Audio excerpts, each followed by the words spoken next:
Hello guys, welcome back new video. तो guys आज के इस वीडियो में हम बात करेंगे यहाँ पर जो हमारे नसेट्स होते हैं उसके क्लासिफिकेशन के बारे में बात करेंगे आज के इस वीडियो में। एंड यहाँ पर जो हमारी एस्पिरिन होती है उसके mode of action, pharmacological action and उसके ईडीआर यूजेस के बारे में बात करेंगे। तो ये जो हमारा आज का टॉपिक है बी फार्म 5 सेम से जो कि फार्माकोलॉजी का है। एंड ये क्वेश्चन जो है बहुत ही ज्यादा इंपॉर्टेंट है। 10 मार्क्स या 7 मार्क्स में क्वेश्चन हर साल पूछा जाता है एग्जाम में। तो ये क्वेश्चन आपका सेमेस्टर एग्जाम के लिए बहुत ही ज्यादा हेल्पफुल होने वाला है। तो यहाँ पर हम सबसे पहले बात करते हैं कि एस्पिरिन जो है वो क्या होती है, क्योंकि क्वेश्चन में पूछा है नसेट्स जो उसको क्लासिफाई कीजिए एंड एस्पिरिन जो है उसकी फार्माकोलॉजी को भी डिफाइन कीजिए। तो सबसे पहले बात करते हैं कि नसेट्स क्या होते हैं। नसेट्स मतलब वो ऐसे मेडिसिन होते हैं जिनका की यूज किया जाता है एज एनाल्जेसिक, एंटीपायरेटिक और एंटी इन्फ्लामेटरी। मतलब हमारे जो पेन या फीवर जो हो जाता है उसको रिड्यूस करने के लिए जिनका यूज किया जाता है उसे सिंपली नसेट्स बोलते हैं। एंड यहाँ पर जैसे कि एस्पिरिन जो है उसको पूछा है मेन टारगेट पे, तो एस्पिरिन के बारे में बात करते हैं। तो एस्पिरिन जो होती है वो एक ऐसी मेडिसिन होती है जो कि एंटी इन्फ्लामेटरी इफेक्ट जो होते हैं उसको शो करती है, या फिर इसका यूज किया जाता है इन्फ्लामेटरी रिस्पॉन्सेज जो हो जाते हैं उसको कम करने के लिए। जैसे कि पेन जो हो जाता है या फिर फीवर हो जाता है तो उसको रिड्यूस करने के लिए जिन मेडिसिन का यूज किया जाता है उसे simply analgesic anti inflammatory medicine बोलते हैं। एंड यही हमारी एस्पिरिन वर्क करती है। या फिर इसकी दूसरी तरह से डेफिनेशन हो सकती है, these are those drugs which reduces pain और फीवर। मतलब ये ऐसी ड्रग्स होती हैं जो कि पेन या फीवर को रिड्यूस करती हैं, वो सिंपली हमारी एस्पिरिन हो जाती है, या फिर नसेट्स इसे बोल सकते हैं। एंड यहाँ पर हम सिंपली मोड ऑफ एक्शन के बारे में बात करते हैं, जो कि नसेट्स का मोड ऑफ एक्शन है कि नसेट्स जो है वो किस प्रकार से वर्क करती है।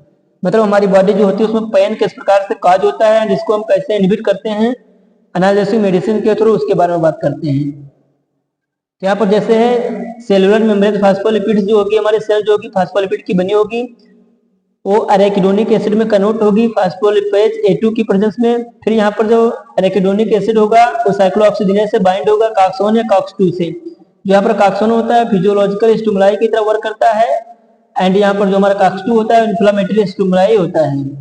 फिर इसके बाद जो कॉक्स के साथ बाइंड होने के बाद हमारे प्रोस्टाग्लैंडिन जो होता है PGG2 उसके सिंथेसिस करेगा। फिर उससे फर्दर इसके डेरिवेटिव बनेंगे, जैसे कि प्रोस्टाग्लैंडिन D2 हो गया, PGF2 हो गया, PGE2 हो गया एंड TAX2 मतलब थ्रोम्बोक्सिन हो गया, या फिर प्रोस्टाग्लैंडिन साइक्लेंस हो गया। तो ये सब फर्दर बनेंगे। तो इस प्रकार से हमारी जो एनाल्जेसिस है मतलब वो काज होता है, मतलब पेन जो होता है इस प्रकार से काज होता है। जब इनकी सिंथेसिस होगी हमारी प्रोस्टाग्लैंडिन की तो पेन जो होगा हमें काज होगा। बट हम जब इसकी मैकेनिज्म के बारे में बात करते हैं नसेट्स की, तो जब हम नसेट्स मेडिसिन लेंगे तो अरेकिडोनिक जो एसिड होगा वो साइक्लोऑक्सीजिनेज के साथ बाइंड नहीं हो पाएगा। जब बाइंड नहीं हो पाएगा तो प्रोस्टाग्लैंडिन जो होगा उसकी सिंथेसिस जो होगी वो रिड्यूस हो जाएगी, प्रोस्टाग्लैंडिन बन ही नहीं पाएगा। जब प्रोस्टाग्लैंडिन नहीं बन पाएगा तो पेन जो होगा ऑटोमेटिक कम हो जाएगा, यानी पेन जो होगा उसमें रिलीफ मिल जाएगी। तो इस प्रकार से इसकी मेडिसिन होती है जो कि as analgesic antipyretic action show करती है। यहाँ पर जैसे कि decrease prostaglandin synthesis results in decrease pain, decrease fever and inflammation. मतलब प्रोस्टाग्लैंडिन जो होगा उसकी सिंथेसिस जब यहाँ पर कम हो जाएगी, मतलब सिंथेसिस डिक्रीज हो जाएगी, तो जो हमारा पेन होगा, फीवर होगा, इन्फ्लेमेशन होगा कम होगा। तो इस प्रकार से हमारी नसेट्स जो होती है उनका एक्शन होता है, यानी पेन जो हमारी बॉडी में इस प्रकार से काज होता है, जैसा कि आप देख सकते हैं। एंड ये जो हमारा मोड ऑफ एक्शन है बहुत ज्यादा इंपॉर्टेंट है, तो इसे आप अच्छे से लर्न कर लेना। आई होप कि आपको समझ में आ गया होगा।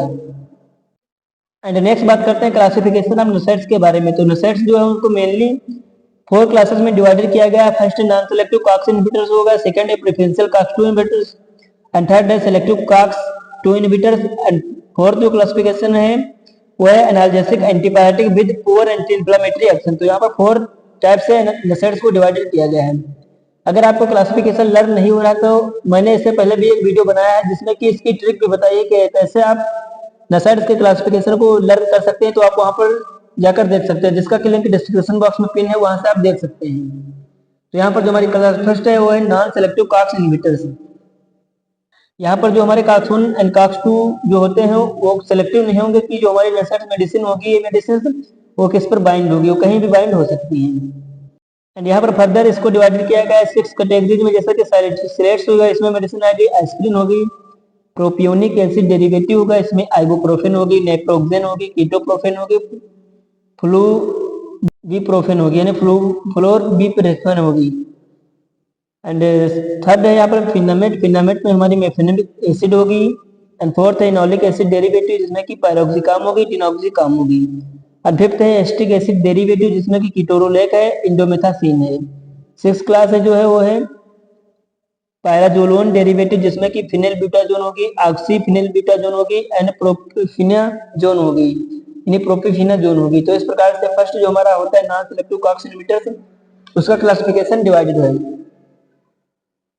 इसका क्लासिफिकेशन काफी इजी भी है, अगर आप वो वीडियो देख सकते हैं जिसमें कि मैंने ट्रिक बताई है कि कैसे आप इस क्लासिफिकेशन को लर्न कर सकते हैं, जिसमें कि मैंने एक ट्रिक बताई उससे आप आसानी से इस क्लासिफिकेशन को लर्न कर सकते हैं। एंड यहाँ पर बी कैटेगरी जो हमारी है रिसर्च की वो है प्रेफरेंशियल कॉक्स-2 इनहिबिटर्स, मतलब यहाँ पर जो हमारी ड्रग्स होंगी वो प्रेफरेंशियल, मतलब उन्हें कॉक्स-2 पर ही बाइंड होना है, मतलब कॉक्स-2 को इनहिबिट करेंगी। जैसे कि ड्रग्स है इसमें नाइमोसिलेट होगी, डाइक्लोफिनेक होगी, एसिक्लोफिनेक होगी, मेलॉक्सिकाम होगी एंड इटोडोलेक होगी। तो ये हमारी प्रेफरेंशियल कॉक्स-2 इनहिबिटर की ड्रग होंगी। सी क्लास में जो है सेलेक्टिव कॉक्स-2 इनहिबिटर, जिसमें कि सिलकॉक्सिब होगी, रिफिकॉक्सिब होगी, प्रीकॉक्सिब होगी एंड इटोरिकॉक्सिब होगी। तो ये सेलेक्टिव कॉक्स-2 इनहिबिटर की मेडिसिन हो जाएंगी। एंड फिर डी कैटेगरी है जिसमें कि analgesic antipyretics with poor anti inflammatory action, यानी ऐसी मेडिसिन होगी जिनके अंतर्गत एनाल्जेसिक एक्शन होगा, एंटीपायरेटिक होगा, लेकिन एंटी इंफ्लेमेटरी एक्शन जो होगा बहुत ही पुअर होगा, मतलब ना के बराबर होगा। इसमें जैसे टू सब क्लासेस जैसे कि पैरामिनो फिनॉल डेरिवेटिव, जिसमें कि हमारी पैरासिटामोल आ जाएगी जो कि कॉमनली यूज होती है, एंड जिसे कि हम एस्टामिनोफेन के नेम से जानते हैं। एंड सेकंड जो हमारी कैटेगरी वो है बेंजोऑक्साजोसिन डेरिवेटिव, यानी बेंजोऑक्साजोसिन डेरिवेटिव, जिसमें कि निफोफेम हो जाएगी। तो इस प्रकार से जो नशेड्स है उसका क्लासिफिकेशन होता है। अगर आपको अच्छे से लर्न करना है तो हमारे जो ट्रिक मैंने बताई है उसको आप देखिए वो वीडियो, वहां से आप इसे आसानी से लर्न कर सकते हैं।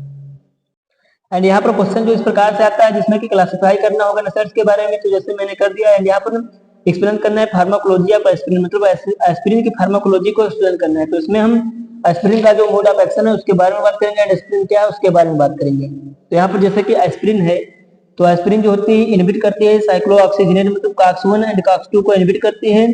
जिसके बाद जो हमारा फॉर्मेशन होगा इंडो पेरोक्साइड का, वो डिक्रीज हो जाएगा, जिसके थ्रू थ्रोम्बोक्सिन एंड प्रोस्टाग्लैंडिन जो है उसकी सिंथेसिस भी डाउन हो जाएगी, जिसके कारण जो पेन एंड फीवर जो होता था या स्वेलिंग होती थी, इन्फ्लेमेशन होता था, वो भी डाउन हो जाएगा। तो इस प्रकार से मेडिसिन वर्क करती है हमारी एस्पिरिन।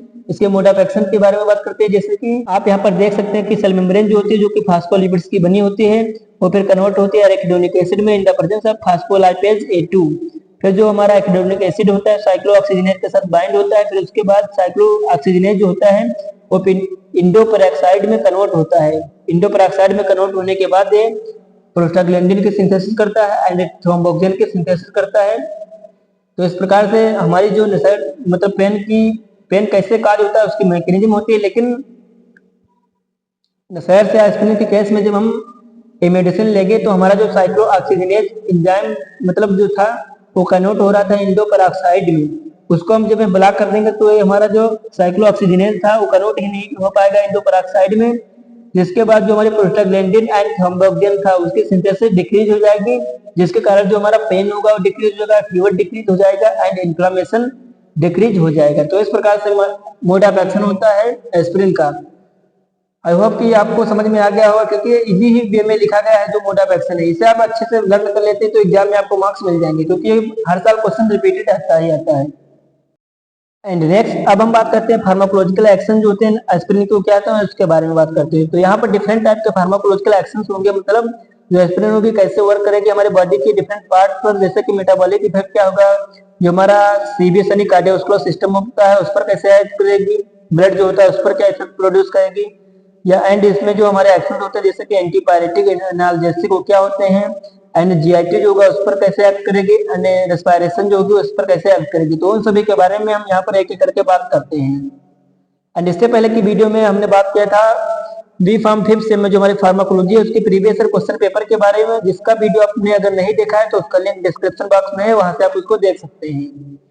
तो अब हम बात करते हैं जैसे कि फर्स्ट हमारा फार्माकोलॉजिकल एक्शन है वो मेटाबॉलिक इफेक्ट है, मतलब मेटाबॉलिक इफेक्ट कैसे होगा इसका उसके बारे में बात करते हैं। तो जो एस्पिरिन होती है वो इंक्रीज करती है सेलुलर मेटाबॉलिज्म को, जिसके थ्रू जो हमारी ऑक्सीजन जो होगी वो ज्यादा यूज होगी एंड कार्बन डाइऑक्साइड जो होगी वो भी ज्यादा प्रोड्यूस होगी। एंड ये इंक्रीज करती हैं यूटिलाइजेशन ऑफ ग्लूकोज, मतलब ग्लूकोज की यूटिलाइजेशन को इंक्रीज करती हैं, जिसके थ्रू जो ब्लड शुगर लेवल होता है वो कम हो जाता है एंड ग्लूकागन जो हो जाता है उसका डिप्लीशन हो जाता है। तो इसका इस प्रकार से मेटाबॉलिक इफेक्ट होगा। एंड यहाँ पर सीवीएस के बारे में बात करते हैं, कार्डियोवास्कुलर सिस्टम पर कैसे एक्ट करती है, जैसे कि no effect at normal doses of salicylates, मतलब इसकी नॉर्मल डोजेज जब हम लेंगे तो कोई इफेक्ट नहीं होगा सैलिसिलेट का, लेकिन अगर हम इसकी हाई डोजेज टॉक्सिक डोजेज लेते हैं तो पैरालिसिस ऑफ वेसोमोटर जो होता है, यानी वेसोमोटर सेंटर जो होता है वेसोमोटर, उस पर पैरालिसिस प्रोड्यूस कर सकती है। नेक्स्ट बात करते हैं ब्लड पर कैसे एक्शन करती है। तो ब्लड जो होता है उसमें मतलब जो एस्पिरिन होती है वो हमारे ब्लड को पतला कर देती है, जिसके थ्रू ब्लीडिंग टाइम जो होता है वो बढ़ जाता है, मतलब ब्लीडिंग ज्यादा होगी, क्योंकि एस्पिरिन आमतौर पर ही जो हमारा ब्लड क्लॉट वगैरह हो जाता है उसको रिमूव करने के लिए लिया जाता है, तो ये ब्लड जो होगा उसको थिन कर देगी एंड ब्लीडिंग टाइम जो होगी उसको इंक्रीज कर देगी। तो इस प्रकार से ब्लड पर एक्शन होगा। एंड एंटीपायरेटिक एक्शन क्या किस प्रकार से होगा, जैसे कि मतलब एंटीपायरेटिक मतलब जो हमारे बढ़े हुए टेम्परेचर को कम करेंगे, उसका एक्शन जो एस्पिरिन में होगा कैसे होगा, जैसे कि सैलिसिलेट जो होते हैं वो नॉर्मल बॉडी टेम्परेचर को कम नहीं करते हैं, लेकिन जब हमारा बॉडी टेम्परेचर बढ़ जाता है उसको डाउन करते हैं, मतलब नॉर्मल जो टेम्परेचर होगा बॉडी उसको कम नहीं करेंगे, लेकिन जब बढ़ा हुआ टेम्परेचर होगा यानी एलिवेटेड बॉडी टेम्परेचर जो होगा उसको डाउन करेंगे। तो इस प्रकार से एंटीपायरेटिक एक्शन इसका होता है। एंड जीआईटी के बारे में बात करते हैं कि जीआईटी पर कैसे एक्ट करती है। जो यहाँ पर फार्माकोलॉजी होती है एस्पिरिन की जीआईटी के ऊपर, उस पर उसमें मतलब काज हो जाता है, जैसे कि अगर आप ज्यादा लॉन्ग टर्म के लिए इसका यूज करते हैं तो गैस्ट्रिक अल्सर काज हो सकता है, गैस्ट्रिक इंटेस्टाइनल ब्लीडिंग हो सकती है, या फिर गैस्ट्रो इंटेस्टाइनल अपसेट हो सकता है, मतलब जीआईटी पर इससे काफी ज्यादा हार्मफुल इफेक्ट्स हैं। तो इसीलिए इसमें जो हमारी जीआईटी होगी उसमें इरिटेशन वगैरह काज हो जाएगी। एंड जैसे कि एस्पिरिन जो होती है उसमें एनाल्जेसिक एक्शन भी होता है, तो वो कैसे होता है उसके बारे में बात करेंगे। जो एस्पिरिन होता है उसे एस्टिल सैलिसिलिक एसिड के नेम से जानते हैं, जो कि एक non steroidal anti inflammatory drugs यानी NSAIDs की कैटेगरी की ड्रग्स है, जो कि प्रोड्यूस करती है एनाल्जेसिया, मतलब पेन को कम करती है थ्रू द सेवरल मैकेनिज्म, मतलब यहाँ पर बहुत से मैकेनिज्म के थ्रू जो हमारा पेन होता है उसको डाउन कर देती है, मतलब एनाल्जेसिक एक्शन शो करती है। जैसे कि यहाँ पर इनहिबिशन ऑफ प्रोस्टाग्लैंडिन सिंथेसिस, मतलब वहां पर आप देख रहे थे मैकेनिज्म में कि जो प्रोस्टाग्लैंडिन था उसके सिंथेसिस को कम कर दे रही थी, मतलब इनहिबिट कर रही थी, जिससे कि पेन जो था वो कम हो जा रहा था। तो इस प्रकार से इसका एनाल्जेसिक एक्शन होगा। Next blocking of pain pathway, यानी पेन पाथवे जो होती है उसको ब्लॉक करती हैं and anti inflammatory effect show करती हैं एंड पेन जो होता है उसको रिड्यूस करती हैं, रिडक्शन करते हैं इन्फ्लेमेशन में, जिससे कि फीवर जो होता है उसको डिक्रीज करती हैं।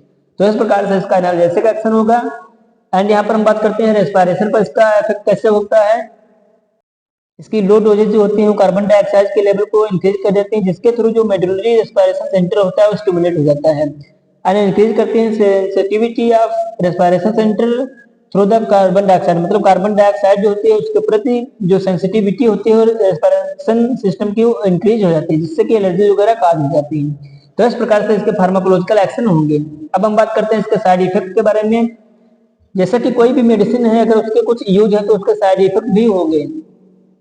जैसे कि मैंने बात किया था जीआईटी में, तो जीआईटी मतलब अल्सर जो होता है उसको काज कर रहा था, तो मतलब जीआईटी में इरिटेशन काज करेगी, जिसके थ्रू नोजिया एंड वोमिटिंग हो सकती है, या फिर रीनल डैमेज करेगा, लीवर जो है हमारा उसको भी डैमेज कर सकता है, मतलब रीनल मतलब किडनी जो होती है उसको भी डैमेज कर सकता है एंड लीवर को डैमेज कर सकते हैं। एंड एनीमिया काज करेगा। एनीमिया कैसे काज करेगा, जैसे कि जीआईटी में जब अफेक्ट करेगा तो ब्लीडिंग वहां पर होने लगेगी, जैसे कि बताया था मैंने गैस्ट्रोइंटेस्टाइनल ब्लीडिंग, मतलब तो यहाँ पर एनीमिया मतलब ब्लड का कमी होने लगेगी तो एनीमिया काज हो जाएगी एंड स्किन रिएक्शंस भी काज हो सकते हैं। तो इस प्रकार से इसके साइड इफेक्ट या फिर एडीआर हो जाएंगे। एंड अब हम बात करते हैं इसके थेराप्यूटिक यूजेस के बारे में। तो मतलब जो हमारी एस्पिरिन होती है माइक्रोस्केलेटन पेन जो होता है उसको रिलीव करने में हेल्प करती है, मतलब माइक्रोस्केलेटन मतलब जो मसल्स होती है हमारी बॉडी की उसमें जो पेन होता है उसको रिड्यूस करने में हेल्प करती हैं। एंड रियोमेटिक फीवर की केस में ये मेडिसिन जो होती है इफेक्टिव होती है, मतलब थेरेपी जब होती है रियोमेटिक फीवर की तो उसमें भी इफेक्टिव होती है, क्योंकि फीवर जो होता है उसको कम करते हैं एंड पेन वगैरह होता है उसको डाउन करते हैं। एंड एंटीबायोटिक की तरह यूज होती है, एंटी इन्फ्लेमेटरी एजेंट की तरह यूज होती है एंड ऑस्टियोआर्थराइटिस जो होती है यानी जोड़ों में जो दर्द होता है तो उसमें भी ये हेल्पफुल होती है। तो आई होप कि आपको नसेट्स वाला टॉपिक क्लियर हो गया। एंड फ्रेंड्स, अगर आपको इसके नोट्स चाहिए तो हमारे टेलीग्राम ग्रुप में जाकर इसके नोट्स डाउनलोड कर सकते हैं, जिसका कि लिंक डिस्क्रिप्शन बॉक्स में पिन है। एंड वहां पर मैंने हर सेम के नोट्स प्रोवाइड कर दिए हैं जो कि फ्री ऑफ कॉस्ट हैं। तो गाइस, अगर वीडियो अच्छा लगा तो वीडियो को लाइक कीजिए एंड चैनल को सब्सक्राइब कीजिए। एंड इसी तरह वीडियो देखने के लिए बेल आइकन को भी प्रेस कर लीजिए। Thank you friends.